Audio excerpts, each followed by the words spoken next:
Vamos a abrir nuestra Biblia para continuar nuestro estudio en Segundo Libro de Reyes, capítulo 6.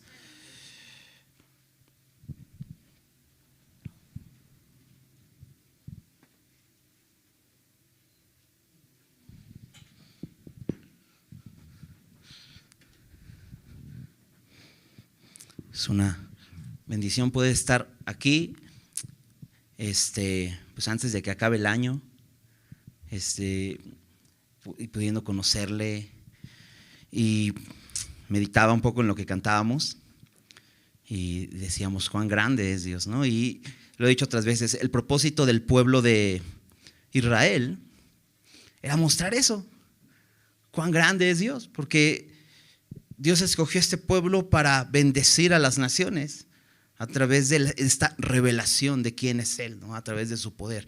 Y lo hemos estado viendo en los capítulos anteriores. En el capítulo anterior lo vimos cómo Dios le dio la oportunidad en ese capítulo a diferentes personas de ser luz, ¿no? Una de ellas fue esta jovencita que había sido llevada cautiva como esclava a un país ajeno al de ella, y esto no hizo que no fuera luz, porque ella pudo dar testimonio. Sabes que hay un profeta ya que él te va a poder sanar, ¿no? Le dice a Naamán, y vimos cómo este hombre y este Naamán es una historia bella, porque es un hombre, más allá que Dios haya hecho un milagro en su vida de simplemente haberlo sanado de lepra, Dios hace un milagro más grande en su vida, porque Dios le da vida eterna. Él confía y declara que no hay Dios más que el Dios de Israel, y dice: jamás voy a ofrecer sacrificio a Dios alguno. ¿Recuerdas cómo decía? Voy a regresar a servirle a mi rey, y a lo mejor él me diga: llévame a adorar a mi Dios. Y dice: pues yo le voy a servir a mi rey, pero no le voy a servir a su Dios, ¿no? Porque hoy tengo un nuevo Dios. Y ocurre un milagro maravilloso, esto, ¿no? Esta conversión. Y eso es lo que Dios ha hecho en nuestras vidas. Un milagro maravilloso al revelarse a nuestros corazones. Y por eso estamos acá, ¿no? Y ahora nuestro propósito como iglesia es ser luz también, ¿no? Y mostrar cuán grande es Dios a través de nuestra vida, a través de que confesemos con nuestra boca quién es Él, ¿no? Qué importante. Entonces vamos a continuar. Entonces, ahí en el siguiente capítulo 6, y vamos a seguir conociendo esta vida de Eliseo, milagros que va a seguir Dios obrando por medio de él, porque es Dios. Contemplar tu grandeza, Señor, y tu grandeza es inescrutable. No podemos verte en tu totalidad porque eres tan grande, Señor, pero permítenos esta noche conocerte un poco más, Señor, y podamos seguir viviendo en este mundo por fe, siendo luz, anunciando acerca de tu amor, anunciando de lo bueno que eres, Señor. Por favor, Padre, revélanos tu palabra en esta noche, háblanos lo que quieras hablarnos esta noche, prepara nuestros corazones para recibir tu palabra. Te lo pedimos en el nombre de Jesús. Amén. Y bueno, hemos estado viendo a este hombre Elías como un siervo. Lo vimos desde que inicia su ministerio. ¿Recuerdas cuando está con esta ciudad de Jericó, que lleva y sana las aguas, esta tierra que no era fértil? Después lo vimos ayudando a una mujer que estaba en problemas, se iban a llevar a sus hijos esclavos, y él le dice: pues, ¿qué tienes? Y dice: pues solo un poco de aceite. Pues con eso es suficiente. Junta esas vasijas y vas a llenar todas estas vasijas. Y esta mujer con sus hijos tiene con qué vivir, tiene para pagar la deuda, y es libre. Son libres sus hijos de ser esclavos. También vimos cómo Dios provee lo que una mujer necesitaba, esa mujer sunamita, que ocultaba su necesidad, pero que Dios descubre esa necesidad y le da eso que necesita. A Dios le parece bien darle un hijo, ¿no? Pero la lleva todavía más profundo a que ella pueda confiar más profundamente en el Señor, y trae a su hijo de la muerte a la vida. Increíble, ¿no? Vimos esa historia. Como después también vimos a Eliseo siendo líder entre los profetas, como un maestro con muchos discípulos, ¿no? Y viendo la necesidad de ellos, les da de comer. Le dice a su criado: prepara un guisado, pero este guisado se echa a perder por ignorancia de este joven que recolecta algunas calabazas silvestres y las echa al guisado y lo echa a perder, pero como Eliseo pone harina y sana el potaje y todos comen. Y después vimos también a Eliseo dando de comer a 100 hombres con unos pocos panes, ¿no? Y Dios hace todos estos milagros por medio de Eliseo. Y la semana pasada vimos esta historia de Naamán el sirio siendo sanado también de su lepra. Vamos entonces a continuar viendo el día de hoy cómo Dios va a seguir obrando milagros a través de este hombre. Acompáñame a leer los primeros 7 versículos para ver esta primera sección de este capítulo 6. Dice así: los hijos de los profetas dijeron a Eliseo: he aquí el lugar en que moramos contigo nos es estrecho. Vamos ahora al Jordán y tomemos de allí cada uno una viga y hagamos allí el lugar en que habitemos. Y él dijo: andad. Y dijo uno: te rogamos que vengas con tus siervos. Y él respondió: yo iré. Se fue pues con ellos, y cuando llegaron al Jordán cortaron la madera. Y aconteció que mientras uno derribaba un árbol, se le cayó el hacha en el agua y gritó diciendo: ah, Señor mío, era prestada. El varón de Dios preguntó: ¿dónde cayó? Y él le mostró el lugar. Entonces cortó un palo y lo echó allí e hizo flotar el hierro. Y dijo: tómalo. Y él extendió la mano y lo tomó. Otro milagro, ¿no? Maravilloso. ¿Cómo puedes hacer flotar el hierro? Y pues hay barcos que flotan, ¿no? Bueno, pero este era un hacha, ¿no? Y bueno, hay muchas cosas interesantes en esta porción. De entrada vemos una necesidad. Hay una necesidad ahí. ¿Cuál es la necesidad? Más espacio, ¿no? Porque al parecer el ministerio de Elías estaba siendo próspero. ¿Recuerdas? Para Elías no fue próspero el ministerio, ¿no? De pronto se deprimió tanto que decía: soy el único, y al único que queda quieren matar. Porque sí, estaba en un tiempo de mucha idolatría, un tiempo muy difícil, pero el hecho de que Elías fuera fiel a su ministerio, ¿no? A pesar de esos momentos de pronto de desesperación que tuvo, dio fruto, ¿no? Y creo que Eliseo también está cosechando parte de ese fruto del trabajo de Elías, ¿no? Porque aunque Elías pensaba que era el único, mira, aquí vemos una escuela de profetas e incluso ya no caben, porque dicen los profetas aquí, dice que le dijeron a Eliseo: el lugar en que moramos contigo nos es estrecho. Algunos dicen que se refiere no tanto a que moraban en una misma casa todos los profetas ahí, sino más bien en el lugar de reunión. Tenían un lugar de reunión donde pues se juntaban a leer la palabra, a conocer al Señor, y entonces ya era muy pequeño. Entonces dicen: ¿sabes qué? Ya es muy pequeño, creo que necesitamos hacer esto más grande o establecer otros lugares donde podamos reunirnos a estudiar la palabra. Entonces hay una necesidad, pero me encanta que no es Eliseo el que manifiesta esta necesidad, sino son los profetas. Y esto es, creo que, un principio muy importante, ¿no? El ministerio creciente va a resultar en necesidades, en mayor necesidad, siempre. Pero la iglesia es quien tiene que ver esa necesidad. Ahora, hay una definición de servidor que me gusta mucho, siempre se las digo a mis hermanos servidores. Un servidor es aquel que ve la necesidad y la suple. Básicamente esa es la definición de un servidor: el que ve la necesidad y la suple. Porque hay muchos que vemos las necesidades, ¿no? A mí me ha tocado mucha gente que se acerca: oye, ¿y no han pensado en hacer esto? Pues quizás sí lo hemos pensado. Oye, pero estaría bien que hicieran esto. Pues sí, todos vemos necesidades, pero aquel que la suple es un verdadero servidor. Es alguien que está dispuesto a dar su tiempo, a dar sus recursos para suplir esa necesidad. Y estos profetas es lo que hacen. Ellos se dan cuenta de la necesidad y proponen un plan. Dice: vamos ahora al Jordán y tomemos de allí cada uno una viga. Esto habla de que quizá, como eran tantos profetas, dice: con que cada uno corte una viga, con eso armamos un lugar más grande. Entonces Eliseo les dice: ok, vayan, ¿no? Y me encanta porque cuando vemos una necesidad, Dios nos dice, ve. Cuando tú ves esa necesidad de servir, Dios te dice, vamos, no lo dudes, ve a servir. ¿No? Dios nos llama a servir a cada uno de nosotros. Ahora, estos están dispuestos a servir, reciben de Eliseo el sí, pues dicen, ok, vamos. Pero fíjate en el versículo 3, le dice, te rogamos que vengas con tus siervos.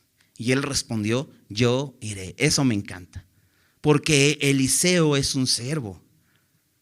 Y no porque él sea el líder, porque es un líder entre ellos, es el maestro de ellos. Y de hecho lo hemos visto como le dicen, Padre mío, ¿no? No por eso quiere decir que él no puede servir.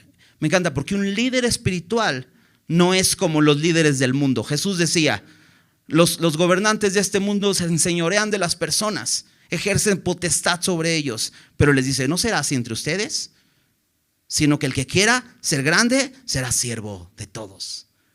Y él mismo, Jesús mismo dijo, el Hijo del Hombre no ha venido para ser servido, sino para servir y dar su vida en rescate por muchos, ¿recuerdas?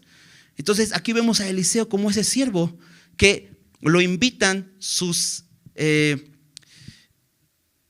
discípulos y él dice, yo iré. Qué importante es esto, que un líder espiritual esté dispuesto a ensuciarse las manos trabajando, porque no era fácil el trabajo que iban a hacer. Cortar un árbol no era nada fácil, ¿no? Probablemente estos árboles que están en el Valle del Jordán, pues eran árboles muy grandes, necesitabas saber hacerlo, pero este hombre no solo es bueno para enseñar, sino es bueno para trabajar. Eso es muy bueno. Y me gusta esto porque también cuando recibimos el llamado de Dios para servirle, Él nos dice, pues ve a servir. Pero ¿sabes? No vamos solos. Él va con nosotros. Y esa puede ser nuestra mayor confianza al servir al Señor, que Él va con nosotros. Entonces, dice versículo 4, se fue pues con ellos y cuando llegaron al Jordán cortaron la madera y sucede algo. Dice, y aconteció que mientras uno derribaba un árbol, se le cayó el hacha en el agua y gritó diciendo, ah, Señor mío, era prestada. ¿Sabes qué me hace ver a este pequeño discípulo cortando un árbol? Torpeza. Y sabes, nos vamos a encontrar con que para servir a Dios somos muy torpes. No sé si lo has descubierto y dices, pues es que no he servido. Pues sirve al Señor. Tenemos muchas oportunidades de servir al Señor, pero nos vamos a encontrar con esas dificultades de pronto en nuestro caminar. En sirviendo al Señor nos vamos a encontrar con que no sabemos hacerlo. Cuando estamos sirviendo a nuestra familia nos encontramos con torpeza. De pronto nos encontramos, ¿y qué hago? O sea, estás cortando un árbol y sale volando, ¿no? El hacha, te quedas con el palo en la mano. Pues es que no tuviste cuidado, ¿no? Hay muchos métodos, ¿no? Para que no pase eso, ¿no? A lo mejor no te ha pasado con un hacha, pero sí con un martillo, ¿no? Estás martillando y la cabeza del martillo sale volando, ¿no? Y ya le pones un clavito en la parte de arriba o lo pones en agua para que se hinche la madera. No sé si has escuchado todas esas cosas, ¿no? Para que no te pase, ¿no? Pero es importante crecer, es importante madurar para que no nos suceda. Pero ¿qué pasa cuando sucede? Bueno, creo que este es un buen ejemplo. Este profeta de pronto grita, ah, Señor mío, era prestada, pide ayuda. Reconoce su torpeza, no lo oculta, no dice, no pasó nada, me voy por allá como si nada pasara. No, ocurrió algo. Y su preocupación más grande es que es prestada. No solo que, porque a lo mejor si es tuya dices, híjole, pues ya se perdió, ya después ahorraré y compraré otra. Es prestada. Y es que qué importante es preocuparnos por lo que no es nuestro, porque vamos a dar cuenta de ello. ¿Sabes? Qué importante es reconocer que si Dios nos ha llamado a servir, el ministerio no nos pertenece. La iglesia, que somos todos nosotros, somos parte de la obra de Dios. Le pertenecemos a Él. Y sabes, un líder espiritual debe preocuparse por eso. Porque sabes, La iglesia no le pertenece a ese líder espiritual, le pertenece al Señor. La Biblia dice que Él nos compró con su propia sangre. Le pertenecemos a Él. Y creo que esa debe ser la mayor preocupación, saber que vamos a dar cuentas de aquellos a quienes estamos cuidando en el ministerio. Pero todos como iglesia tenemos un ministerio. Todos estamos sirviendo.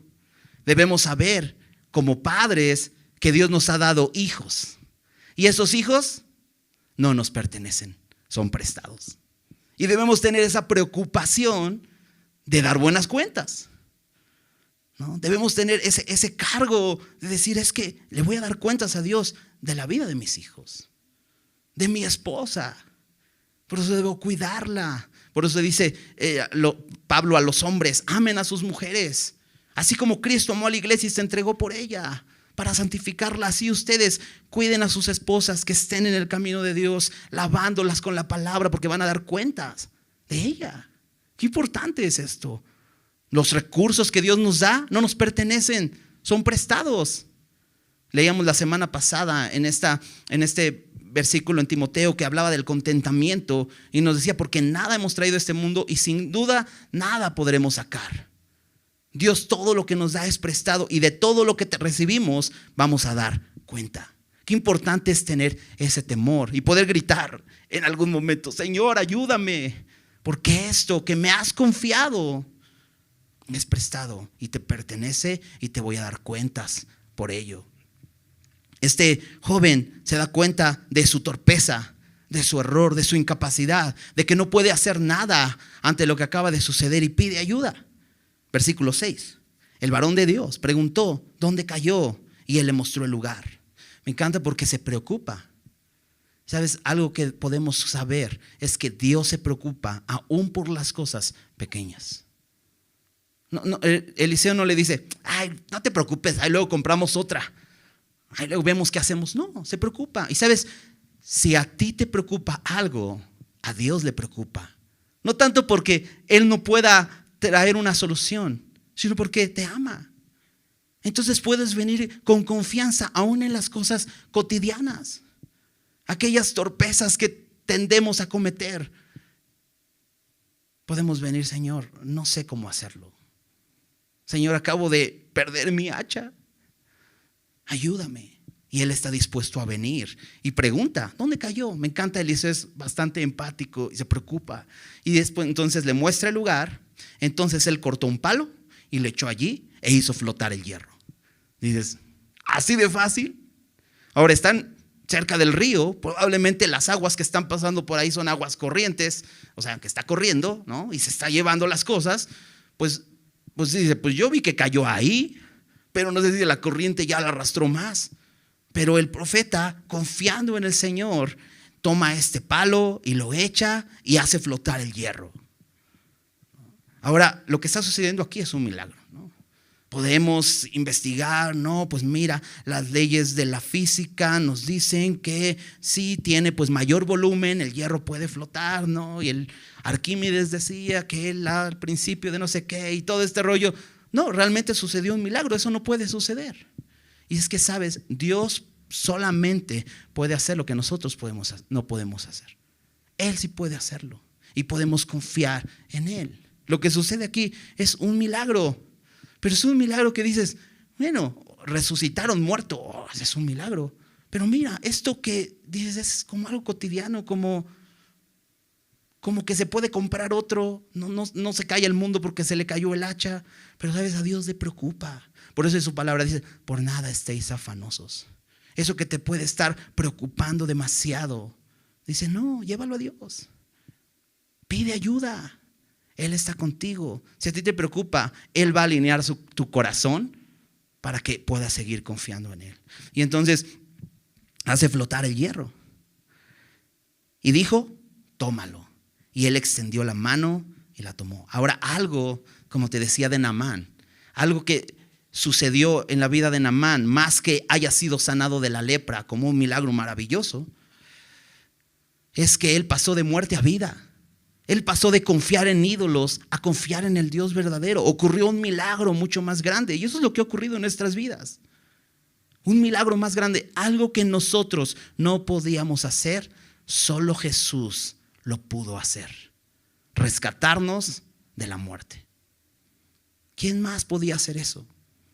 Nadie, solo Él. Y entonces podemos confiar en Él, en nuestro día a día, en las cosas cotidianas. Pero me gusta este último versículo, porque Eliseo le dice, pues tómalo. Ya flotó, ahora toma ese pedazo de hierro.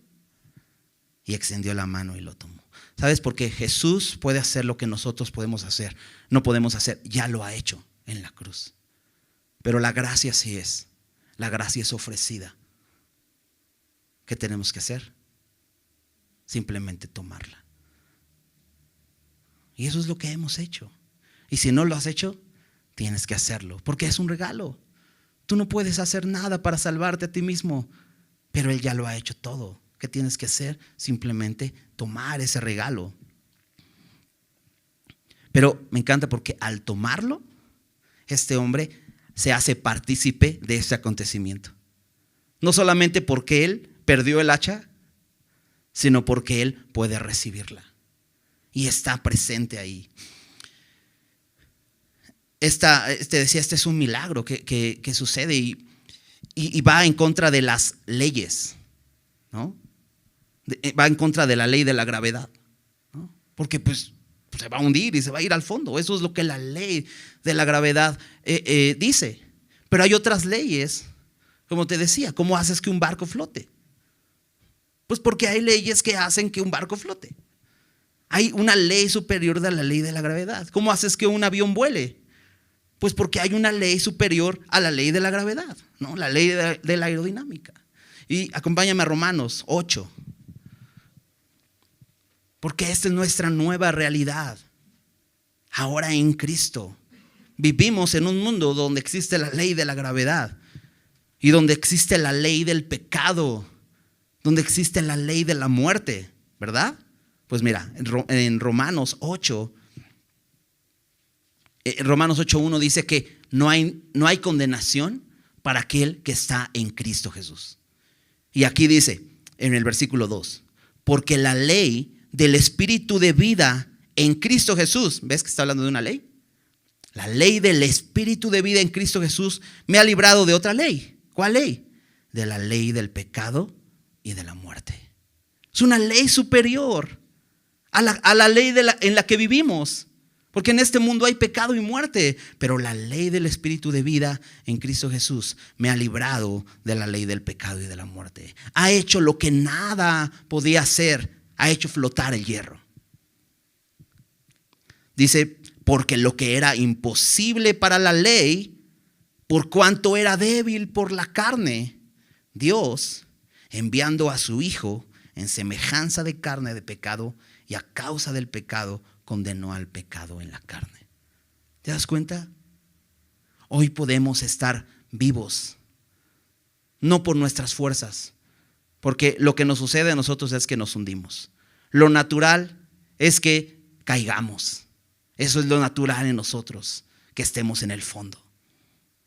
Pero lo que Jesús ha venido a hacer por medio de su muerte en la cruz, esta ley del Espíritu de vida nos ha librado de la ley del pecado y de la muerte. Hoy, como Pedro lo logró en algunos segundos, podemos caminar sobre el agua, podemos caminar en fe. Aunque en este mundo vemos pecado y muerte, hoy vivimos por su gracia, ¿no? Es increíble esto. Vamos a continuar, versículo 8. Vamos a leer hasta el versículo 23 para ver la historia completa. Dice así: tenía el rey de Siria guerra contra Israel, y consultando con sus siervos dijo: en tal y tal lugar estará mi campamento. Y el varón de Dios envió a decir al rey de Israel: mira que no pases por tal lugar, porque los sirios van allí. Entonces el rey de Israel envió a aquel lugar que el varón de Dios había dicho, y así lo hizo una y otra vez con el fin de cuidarse. Y el corazón del rey de Siria se turbó por esto, y llamando a sus siervos les dijo: ¿no me declararéis vosotros quién de los nuestros es Israel? Aquí hay una situación de traición. Alguien no me está diciendo algo, ¿no? Les estoy contando mi estrategia y ustedes le están diciendo al rey de Israel y por eso no tenemos éxito.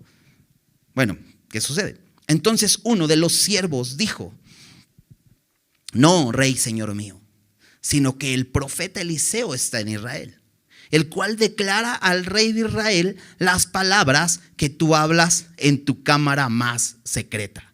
O sea, no hay lugar donde te escondas. Eliseo va a saber la estrategia.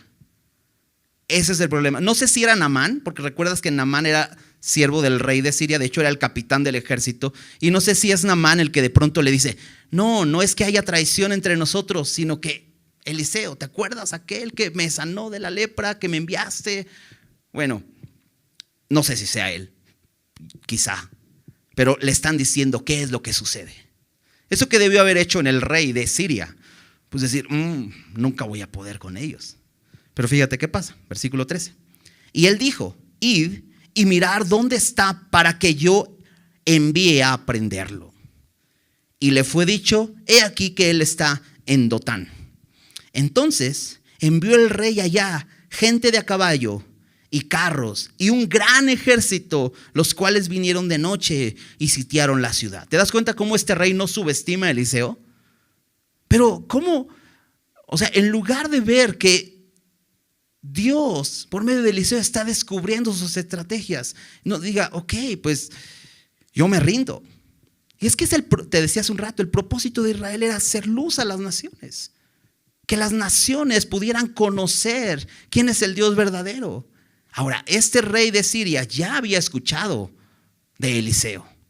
Se puso atención.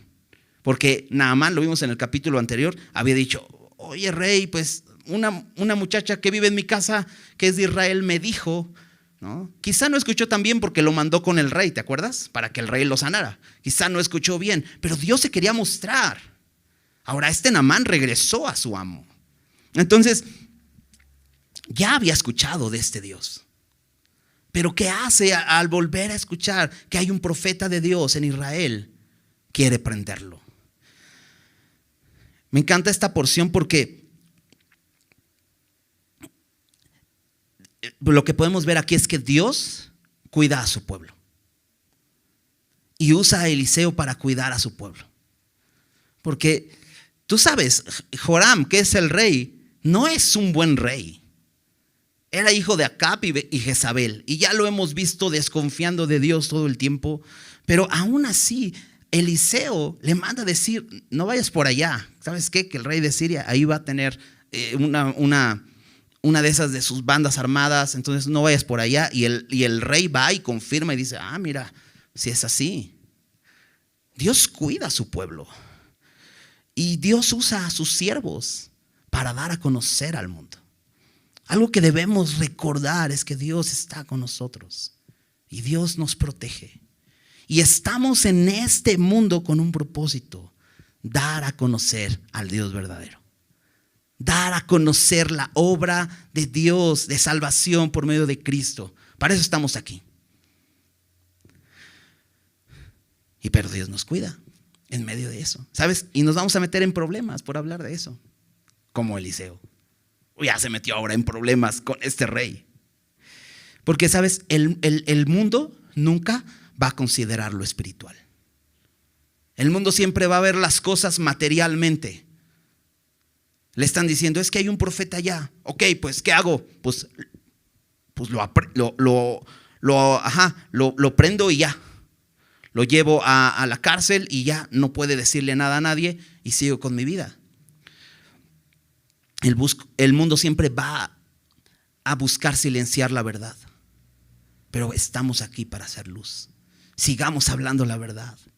Este mundo está en tinieblas y necesita la luz de la iglesia. Para eso estamos aquí. Vamos a continuar leyendo. Versículo 14. Entonces envió el rey allá gente de a caballo, carros y un gran ejército, los cuales vinieron de noche y sitiaron la ciudad. Te decía, no subestima a Eliseo, sino que manda un gran ejército. Porque dices, bueno, pues ¿qué necesitas para prender a un profeta?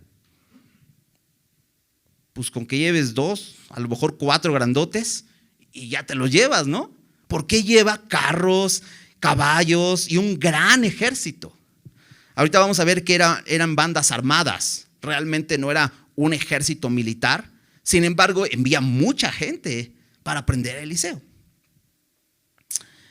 Dice versículo 15. Y se levantó de mañana y salió el que servía al varón de Dios. Probablemente ya no es Giezi. ¿Te acuerdas de Giezi? Este hombre que se dejó llevar por su codicia, ¿no? Y que quedó lleno de lepra. Probablemente ya no es él, pero hay otro siervo aquí. El que servía al varón de Dios. Y he aquí el ejército que tenía sitiada la ciudad con gente de a caballo y carros. Entonces su criado le dijo: Señor mío, ¿qué haremos? Y pues si te sacas de onda, ¿no? Te levantas de mañana, sales y ves sitiada la ciudad. Ahora, Dotán era una pequeña ciudad.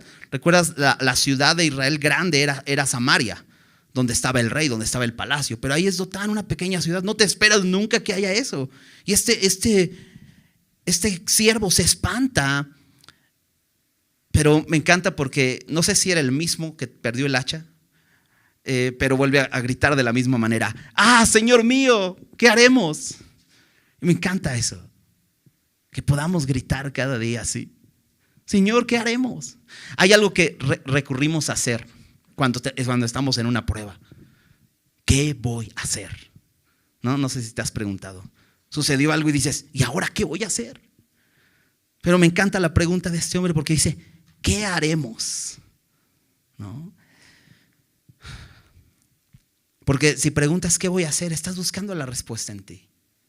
Pero me encanta porque él va con su maestro y le dice: ¿qué vamos a hacer? Y habla de comunión. Habla de no buscar en tus fuerzas solucionar tus problemas, sino buscar ayuda en Dios. Y entonces, versículo 16, él le dijo: no tengas miedo, porque más son los que están con nosotros que los que están con ellos. No sé qué pensaría, a lo mejor quizá este siervo dijo: pues sí, somos ya muchos profetas, ha prosperado esta misión, entonces pues sí, somos más. Pero no, fíjate, versículo 17, y oró Eliseo y dijo: te ruego, oh Jehová, que abra sus ojos para que vea. Entonces Jehová abrió los ojos del criado y miró, y he aquí que el monte estaba lleno de gente de a caballo y de carros de fuego alrededor de Eliseo. Y luego que los sirios descendieron a él, oró Eliseo a Jehová y dijo: te ruego que hieras con ceguera a esta gente. Y los hirió con ceguera conforme a la petición de Eliseo. Después les dijo Eliseo: no es este el camino, ni es esta la ciudad. Seguidme y yo os guiaré al hombre que buscáis.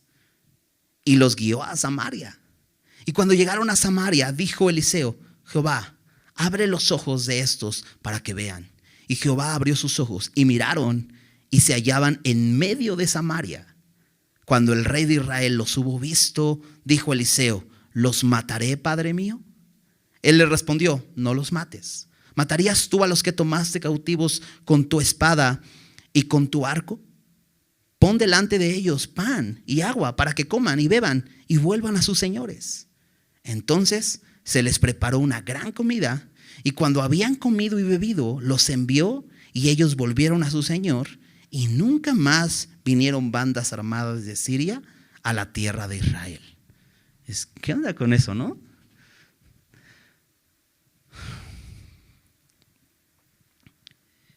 Le dice Eliseo en el versículo 16, después de que pregunta: ¿qué haremos?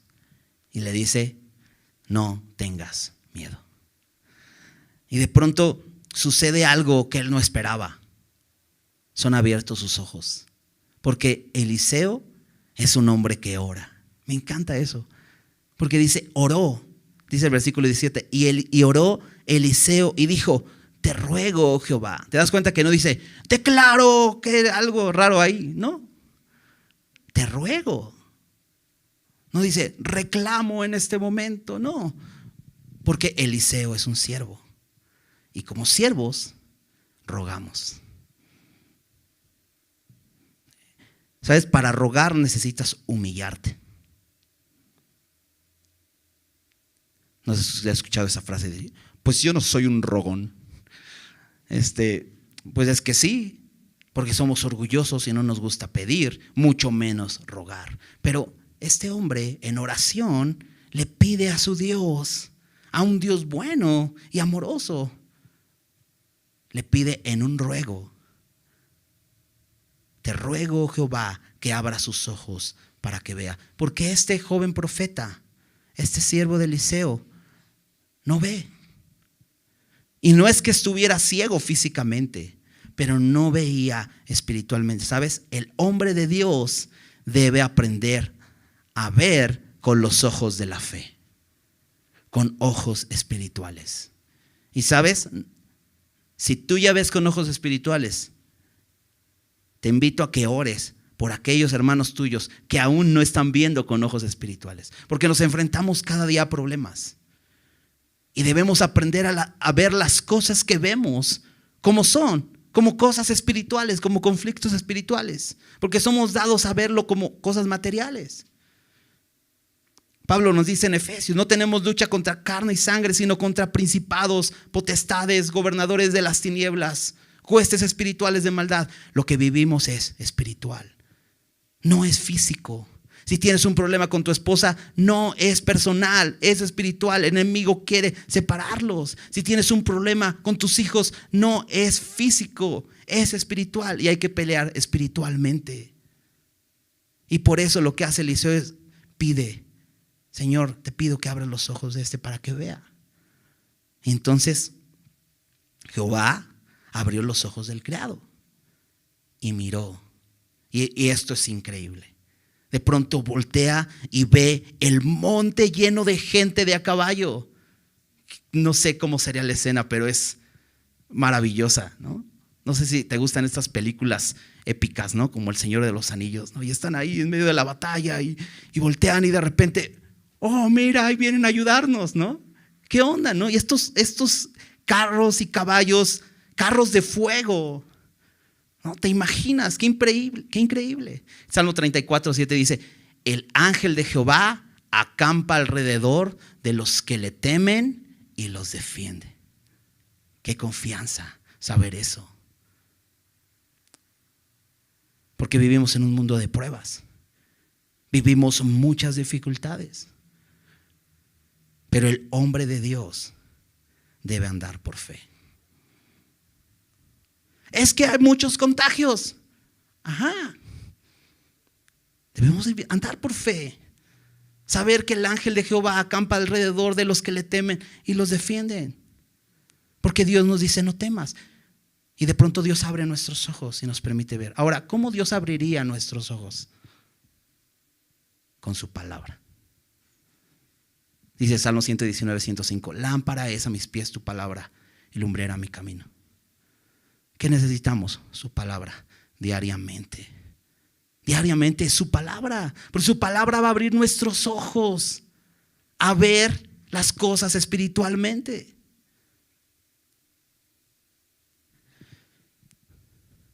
Y podremos ver que Él está con nosotros.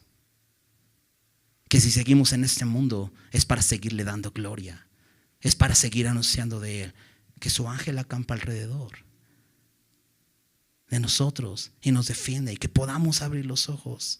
Oremos por su iglesia para que no temamos en medio de las dificultades, porque enfrentamos dificultades a diario. Y no solo es el COVID, este ya se está acabando y luego viene otra cosa. ¿Y qué vamos a hacer? Nos vamos a volver a morir de miedo y nos vamos a volver a encerrar en nuestro miedo. O vamos a confiar y abrir los ojos y decir: Señor, tú estás conmigo y tú me has llamado a servirte. Yo sé que tú estás conmigo. Eliseo estaba seguro de eso, y ahora este siervo también está seguro. Pero las cosas siguen, ¿verdad? La historia sigue, no acaba ahí. El problema sigue, la circunstancia difícil sigue. Porque si te das cuenta dice: y luego, el versículo 18, que los sirios descendieron a él. El problema sigue. Iban por Eliseo, se lo iban a llevar preso y ya van por él, ¿no? La circunstancia puede seguir. debemos seguir confiando. Debemos seguir teniendo la mirada en las cosas eternas. Dice en 2 Corintios 4:18, no mirando las cosas que se ven, sino las que no se ven. Porque las cosas que se ven son temporales, pero las que no se ven son eternas. Ahí debe estar nuestra mirada, en las cosas de arriba, no en las de la tierra. Porque el problema sigue. Y entonces dice que descendieron a él. Y dice, oró Eliseo. Me encanta porque este es un hombre de oración. Y vuelve a orar. Y dice, y dijo, te ruego que hieras con ceguera a esta gente. Oró primero que su siervo se le diera la vista. Ahora está orando porque estos que venían por él fueran ciegos. Y los hirió con ceguera conforme a la petición de Eliseo. Me encanta porque Dios responde las oraciones. Pero es que este hombre, Eliseo, es un hombre que ve las cosas con propósito. Si te das cuenta, no está diciendo, Señor, que descienda fuego del cielo y consuma a estos 50 con sus 50. ¿Te acuerdas de eso? De Elías. Pero este hombre, Eliseo, es distinto. Es un siervo de Dios, pero su ministerio es diferente. Y entonces él ora.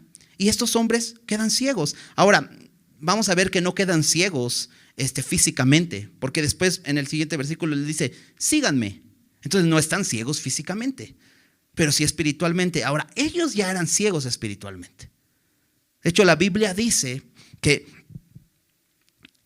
el Dios de este siglo, en 2 Corintios 4, dice que el Dios de este siglo cegó el entendimiento de los incrédulos para que no les resplandezca la luz del evangelio, ¿no? De la gloria de Dios en la faz de Jesucristo. El mundo vive ciego a ver las cosas espiritualmente, completamente ciego. Pero aquí Eliseo está pidiendo, dales un poquito más de ceguera para que no solamente estén ciegos a ver los carros de fuego, porque ellos no los veían, sino más bien que queden confundidos. Y él les dice, no es este el camino, ni es esta la ciudad, y los lleva a Samaria. Y entonces cuando llega a Samaria, en el versículo 20 les dice, vuelve a orar y dice, Señor, abre los ojos de esos para que vean. Y se encuentran en medio de Samaria. Ahora, un sitio, o cuando se refiere a que estaban sitiando la ciudad, es que estaban alrededor, rodeando la ciudad. Ahora, la situación en la que están ahora es que están en medio y están en Samaria. Te decía, Samaria es la capital, es donde está el palacio y donde están el ejército. Entonces abren los ojos y se encuentran en medio de Samaria. ¡Qué miedo! Ahora de ser los que estaban rodeando, ahora están rodeados. Pero sabes, yo veo la misericordia de Dios aquí, en que Eliseo no oró diciendo, Señor, y abre los ojos de estos para que vean los carros de fuego, porque ahí se hubieran muerto de miedo. ¿Te imaginas? Sabes que vas a morir, pero ves una gran cantidad que está en contra de ti y dices, ¿qué onda? Pero bueno, los lleva a Samaria y están ahí en medio. Y versículo 21, cuando el rey de Israel los hubo visto, dijo Eliseo, ¿los mataré, padre mío? Ahora, Joram es un rey pagano, es un rey que se resiste a considerar a Dios en su vida. Pero aquí Eliseo ya es alguien importante para Joram, porque está considerando preguntarle. En otro momento no le hubiera preguntado, pues ya los tienes ahí, los mato, pero les dice, los mataré, y le dice, padre mío, le da algún honor por ser el profeta. Y él respondió, no los mates. Y dices, ¿cómo? ¿Matarás tú a los que tomaste cautivos con tu espada o con tu arco? O sea, sería ilógico si ya los cautivaste, o sea, ellos ya se rindieron. Ya los tienes aquí rendidos. Los puedes hacer esclavos si quieres, pero no los matas, sería ilógico. Ahora, ¿cuánto más si tú ni siquiera hiciste nada? Te fueron dados gratis. ¿Qué harás con ellos? ¿A qué fue Israel llamado? A hacer bendición a las naciones. ¿A qué hemos sido llamados? A hacer luz, ¿verdad? Fíjate la respuesta de Eliseo. Pon delante de ellos pan y agua para que coman y beban y vuelvan a sus señores. Y dices, ¿cómo? O sea, es completamente ilógico. O sea, no, les vas a servir. Me encanta porque sucede eso. Entonces les prepara una gran comida y cuando habían comido y bebido, ellos volvieron a su señor y nunca más volvieron bandas armadas de Siria a la tierra de Israel. ¿Cómo venció el mal? Con el bien. Acompáñame a Romanos capítulo 12. Así termina Romanos 12. No seas vencido de lo malo, sino vence con el bien el mal. Pero déjame leer de un poquito atrás, en el versículo 17. Dice, no paguéis a nadie mal por mal. Procurad lo bueno delante de todos los hombres, marca todos. ¿No? Para que cuando tu carne empieza a poner pretextos, no, pero él, dice todos. ¿No? Procurad lo bueno delante de todos los hombres. Dice, si es posible, en cuanto dependa de vosotros, estad en paz con todos los hombres.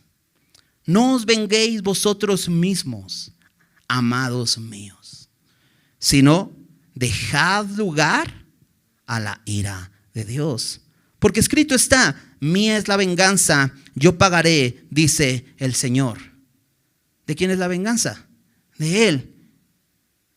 Dios se vengará, sí, algún día, pero es rico en misericordia, es lento para la ira. Nosotros no, nosotros así, mecha corta.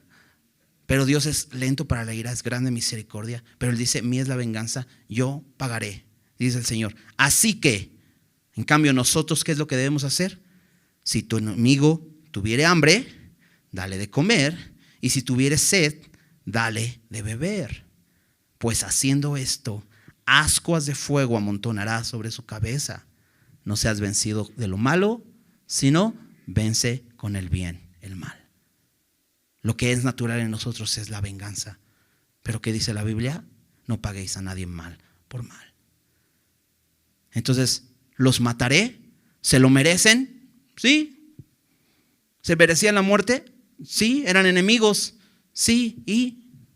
¿No es lo que Dios hizo con nosotros en Cristo? ¿Nos merecemos la muerte? Sí. Y Él nos perdonó. Y ha venido a saciarnos. Nos vio hambrientos y nos sació. Nos dio sedientos y nos dio de beber. Fíjate, la respuesta es, y nunca más volvieron bandas armadas de Siria a Israel. Nunca más. Estas bandas armadas eran pequeños grupos que incursionaban como aquellos que se llevaron a esta jovencita cautiva. No era precisamente guerra, porque ahorita vamos a ver que empieza guerra. Pero, ¿cuál fue nuestra respuesta al Señor perdonarnos la vida? Ahora lo que quiero es amistad con Dios. Éramos enemigos. Colosenses dice esclavos y enemigos, haciendo malas obras. Ahora nos ha reconciliado. Ahora, ¿cómo vives delante de Dios? ¿Sigues enojado con Dios? Bueno, vamos a ver un caso de esto. Versículo 24. Después de esto, aconteció que Ben-Hadad, rey de Siria, reunió todo su ejército y subió y sitió a Samaria. Pasaron algunos años de esto. Ahora no son bandas armadas, como había dicho antes, sino aquí dice que reunió a todo su ejército, o sea, soldados, militares, para venir y sitiar a Samaria. ¿Recuerdas? Estas bandas armadas sitiaron una pequeña ciudad, Dotán, pero aquí están sitiando Samaria. Es una ciudad amurallada, una ciudad ya establecida, donde hay ejército que está cuidando. Entonces necesitas un ejército mucho más grande para poder sitiar la ciudad. Entonces dice, versículo 25, y hubo hambre en Samaria a consecuencia de aquel sitio, tanto que la cabeza de un asno se vendía por 80 piezas de plata y la cuarta parte de un cab de estiércol de paloma por 5 piezas de plata. Y pasando el rey de Israel por el muro, una mujer le gritó y dijo: salva, rey, señor mío. Y él le dijo: si no te salva Jehová, ¿de dónde te puedo salvar yo? ¿Del granero o del lagar? O sea, no tengo comida, no tengo pan, no tengo vino para darte. ¿Cómo te voy a poder salvar? Y le dijo el rey: ¿qué tienes? Ella respondió: esta mujer me dijo: da acá tu hijo y comámoslo hoy, y mañana comeremos el mío. Cocimos pues a mi hijo y lo comimos. El día siguiente yo le dije: da acá tu hijo y comámoslo, mas ella ha escondido a su hijo. Cuando el rey oyó las palabras de aquella mujer, rasgó sus vestidos y pasó así por el muro, y el pueblo vio el cilicio que traía interiormente en su cuerpo. Y él dijo: así me haga Dios y aún me añada, si la cabeza de Eliseo, hijo de Safat, queda sobre él hoy. Y Eliseo estaba sentado en su casa, y con él estaban sentados los ancianos. Te das cuenta cómo Eliseo ya era una persona importante en el pueblo. Están los ancianos, se refiere a los líderes del pueblo. Y el rey envió a él un hombre. Mas antes que el mensajero viniese a él, dijo él a los ancianos: ¿no habéis visto cómo este hijo de homicida envía a cortarme la cabeza? Mirad pues, y cuando viniera el mensajero, cerrad la puerta e impedidle la entrada. ¿No se oye tras él el ruido de los pasos de su amo? Aún estaba él hablando con ellos, y he aquí el mensajero que descendía a él. Y dijo: ciertamente este mal de Jehová viene. ¿Para qué he de esperar más a Jehová? Este rey, Joram, ya lo habíamos visto, su carácter. Es alguien que culpa a Dios de todo. Lo vimos cuando salió con Josafat a la guerra contra Moab, ¿te acuerdas? ¿Sí era contra Moab? No, contra el rey de Edom. Bueno, ya no me acuerdo. Sí, contra Moab. Que salió, ¿te acuerdas? Y ahí se me fue el avión. ¿Qué iba a decir? Por tratar de recordar la ciudad.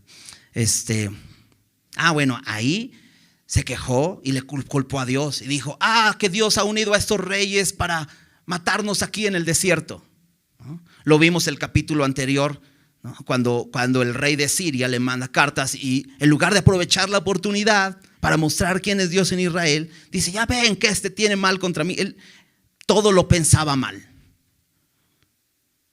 ¿Te identificas? Todo lo que te pasa es Dios contra ti. Dios está haciendo esto contra mí. Dios tiene la culpa. El mundo es lo que dice. Es que Dios es malo porque permite tanta hambruna, porque permite tanta miseria. Este rey culpa a Dios, porque si te das cuenta, algo le aflige. Cuando escucha esta historia, terrible historia. O sea, se estaban comiendo a sus hijos. Qué terrible historia. ¿Cuánto sería la necesidad, lo que estaban padeciendo ahí, como para decidir comerse a sus hijos? Bueno, ya lo decía antes. Si tenías 80 piezas de plata, una buena cantidad de dinero, te alcanzaba para una cabeza de asno. Eso no se come, ¿no? No dice una cabeza de res. Dices: bueno, ahí me hago unos taquitos, ¿no? Pero no, te estaban vendiendo una cabeza de asno, algo que no es comestible, por 80 piezas de plata. No, pues yo no tengo 80 piezas de plata, pues solo tengo 5. Pues puedes comprar popó. Eso es lo que dice. Te vendían, dice ahí, era un puñado de estiércol de paloma. ¿Quién compra eso para comer? ¿Te das cuenta de la necesidad que había? Y por eso decidían matar a sus hijos y comérselos. ¡Qué terrible! ¡Qué condición tan miserable del pueblo! Pero es culpa de Dios.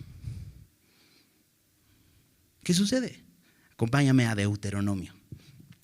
Pasamos por ahí hace algunos, no sé si años quizá, cuando estudiamos ahí Deuteronomio. Y en Deuteronomio 28 hay una parte donde Dios habla acerca de las bendiciones que obtendría el pueblo si obedecía la palabra de Dios, y las maldiciones que recibiría si rechazaba la palabra de Dios.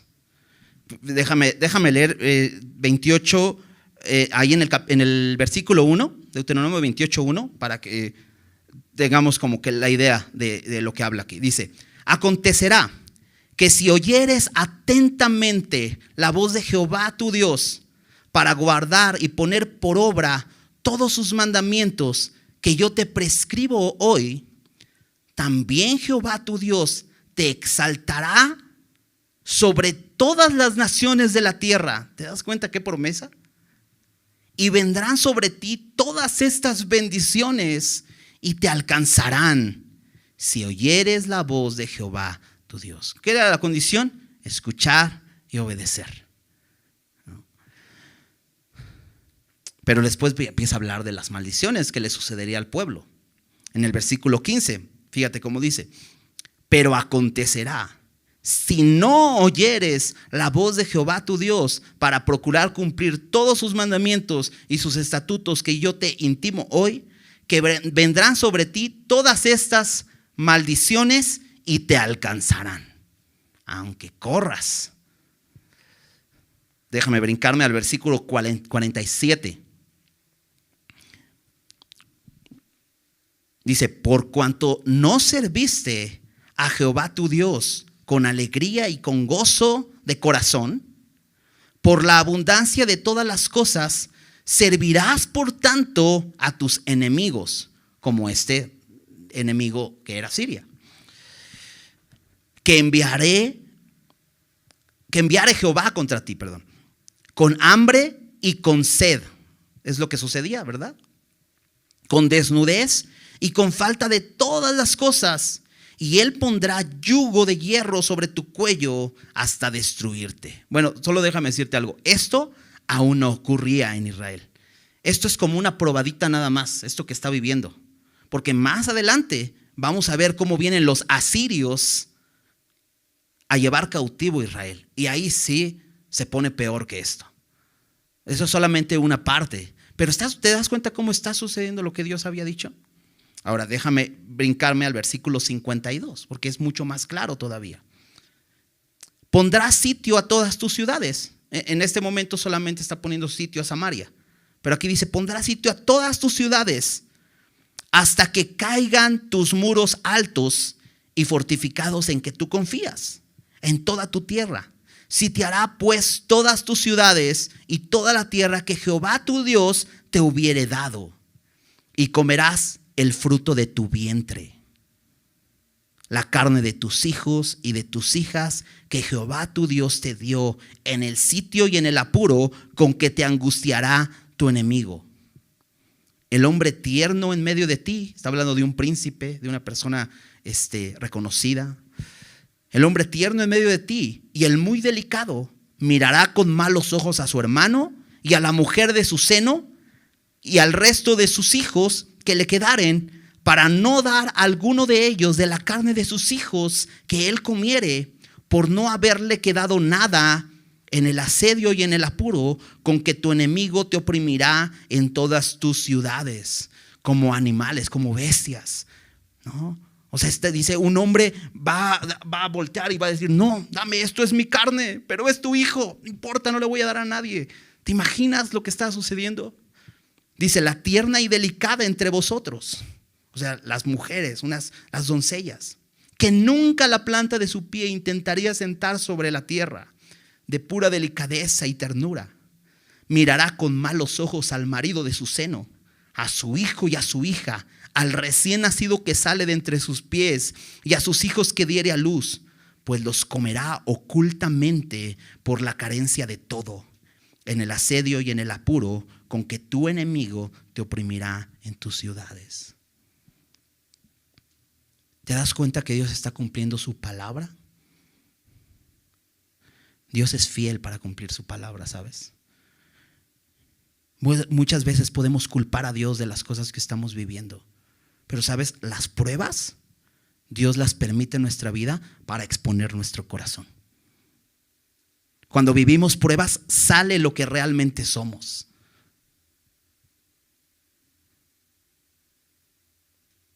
Y Dios en su misericordia nos permite vivir las consecuencias de nuestra desobediencia. Pero te lo dije bien, en su misericordia. Porque aunque hay hambre, pero mira, están vivos todavía. Este rey es confrontado con eso, porque esta mujer le dice, mira lo que está sucediendo. Y este rey no puede hacer nada. Le dice, si no te salva Jehová, ¿qué puedo hacer yo? No tengo cómo ayudarte. Dios le muestra a este rey su miseria. Es un inútil. No puede hacer nada. Pero aún así no lo reconoce y sigue culpando a Dios. ¿Por qué? Porque dice, la culpa la tiene Eliseo. Y empieza a buscar culpables. Sí, Dios es el responsable de esto, porque Dios cumple su palabra. Pero ellos son los culpables.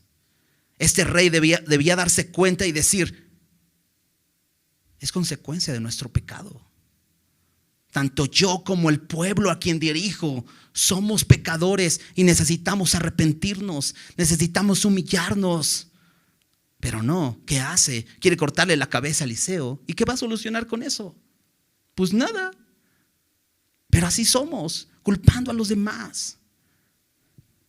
Las pruebas nos ayudan a que brote lo que hay en nuestro corazón.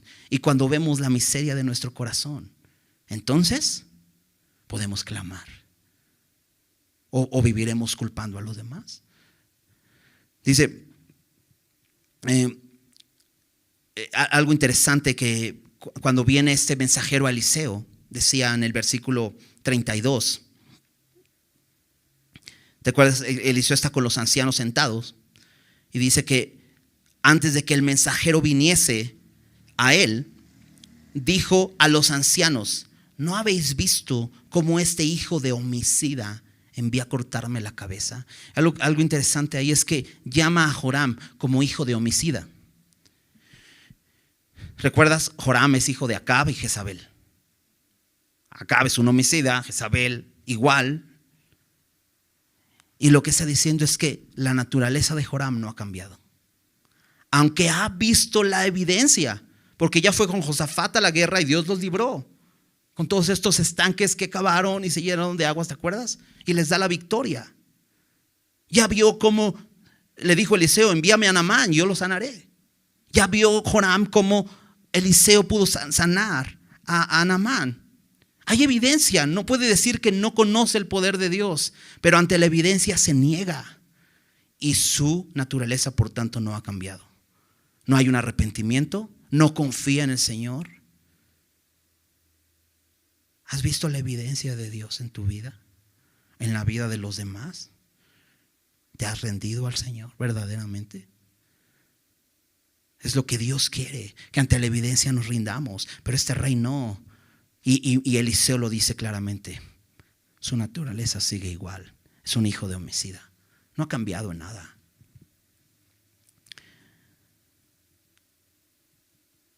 Este hombre no está dispuesto a confiar en el Señor. El mensaje es muy claro al final del capítulo. El mensaje que manda decir con este mensajero Joram a Eliseo es al final del versículo 33. Ciertamente este mal de Jehová viene. Dios es malo. Dios es malo y nos quiere destruir. ¿No era la misma queja del pueblo de Israel cuando salieron del desierto en Éxodo? Dios nos ha sacado al desierto para matarnos aquí. ¿Sigues considerando que Dios es malo? Dice su palabra, toda buena dádiva y todo don perfecto desciende de lo alto del Padre de las luces, en el cual no hay mudanza ni sombra de variación. Dios no cambia. Todo lo bueno procede de Él. Dios es bueno. Pero este hombre sigue culpando a Dios. Y entonces termina con una pregunta del capítulo. ¿Para qué he de esperar más a Jehová? ¿Cómo para qué seguir confiando en Él? Y eso habla de que este hombre estaba esperando. Pero, ¿qué pasó? Se desesperó. ¿Verdad? La paciencia es muy importante. Pero considerar la bondad de Dios en medio de las pruebas. nos va a ayudar a ser pacientes. Porque la prueba un día va a terminar, porque Dios es bueno. Pero debemos confiar en eso. Acompáñame a Lamentaciones. Hay un versículo muy interesante. Ahí. Capítulo 3, versículo 22. Quizás has escuchado este versículo. Y si no lo has escuchado y es la primera vez que lo escuchas y te traes un marcatexto, márcalo, porque es importante recordar esto. Dice Lamentaciones 3:22. Por la misericordia de Jehová no hemos sido consumidos. ¿Sabes por qué el mundo está en pie? Por la misericordia de Dios. Por la misericordia de Jehová no hemos sido consumidos, porque nunca decayeron sus misericordias. ¿Sabes? Dios no se desespera. Dios es paciente, porque nos ama.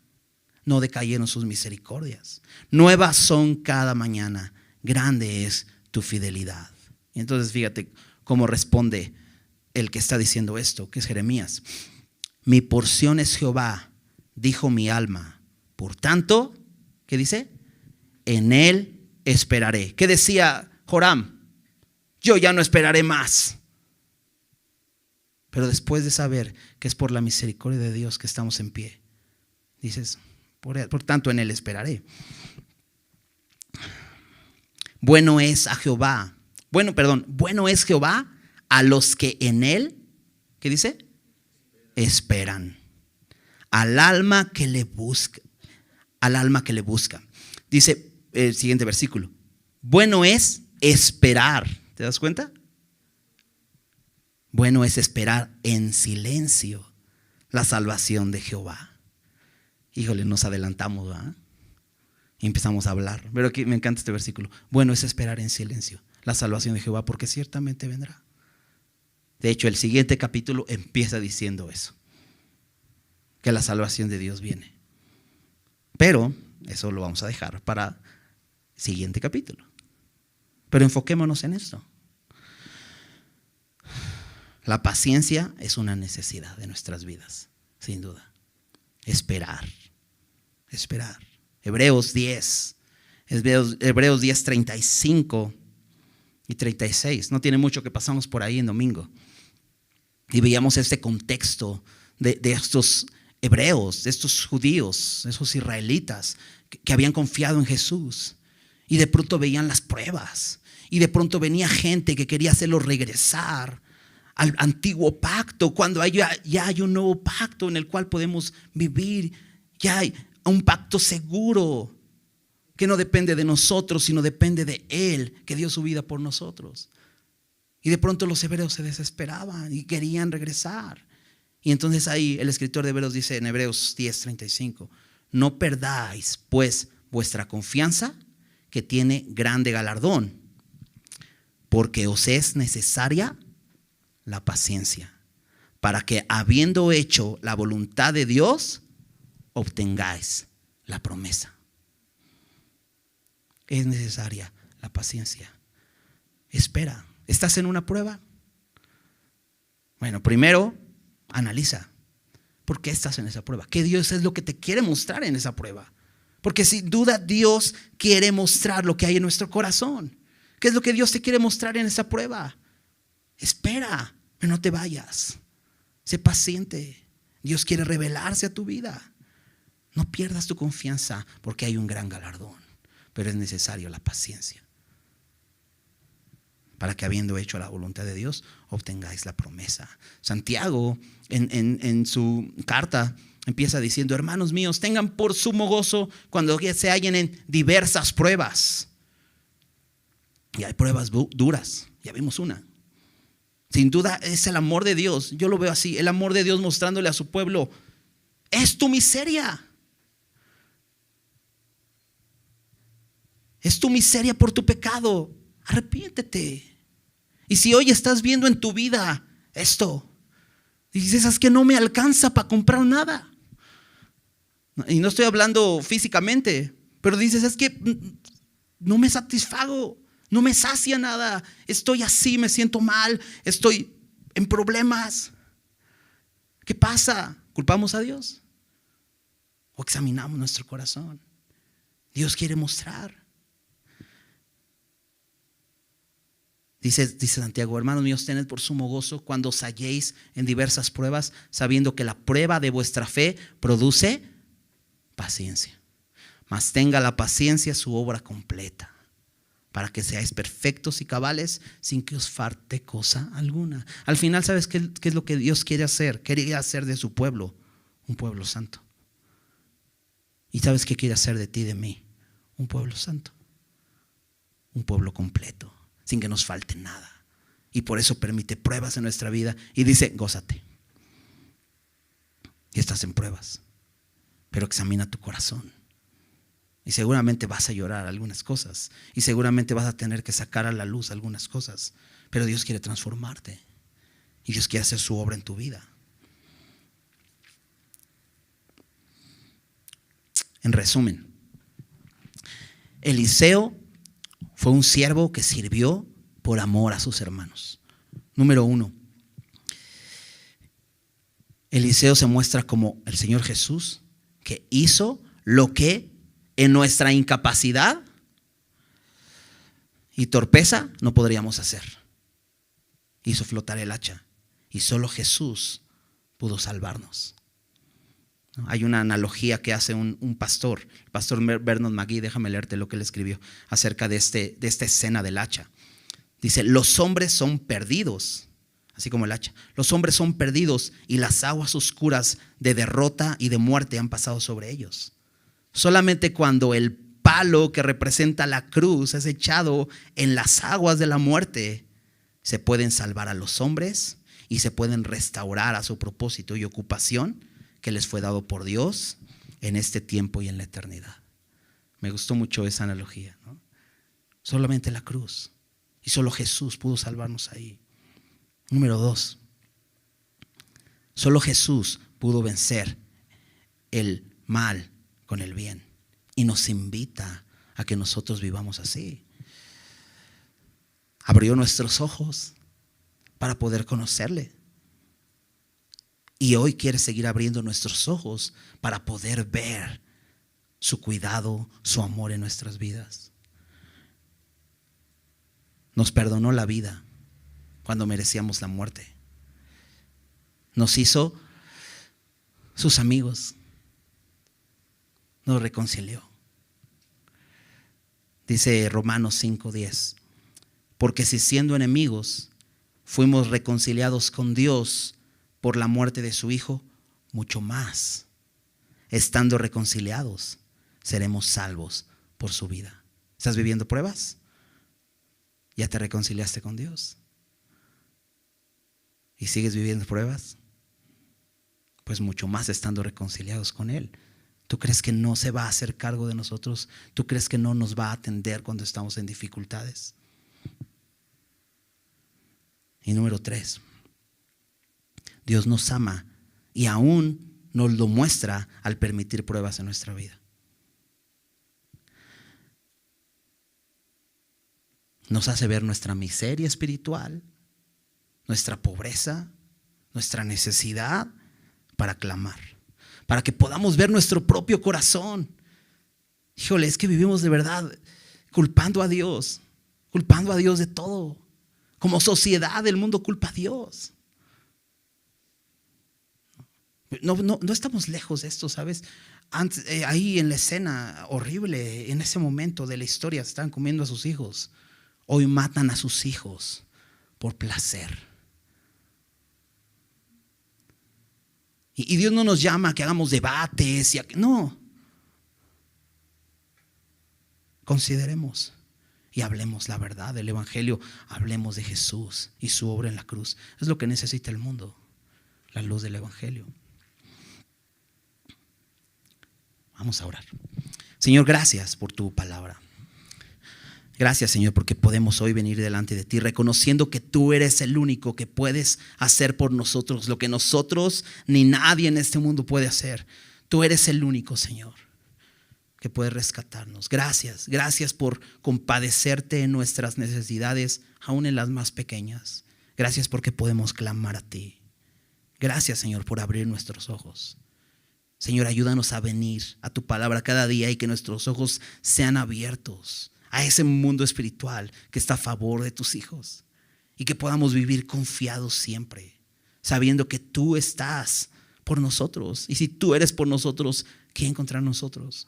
Sabiendo, Señor, que tú ya diste a tu Hijo, Señor, para reconciliarnos contigo, Señor. Y hoy podemos ser tus amigos y caminar contigo en una relación de amor, confiando en ti. Guárdanos, Señor, de la dureza de corazón. Y, Señor, si hay pecado en nuestras vidas, muéstranoslo. Señor, si estamos viviendo hoy pruebas, Señor, permítenos examinarnos y considerar. Señor, y si encuentras pecado en nosotros, límpianos. Queremos vivir para ti. Expón nuestro corazón a nuestros ojos, Señor, para que podamos vernos y clamar, humillados y arrepentidos, Señor, porque queremos vivir para ti. Te damos muchas gracias por tu palabra. Gracias en el nombre de Jesús. Amén.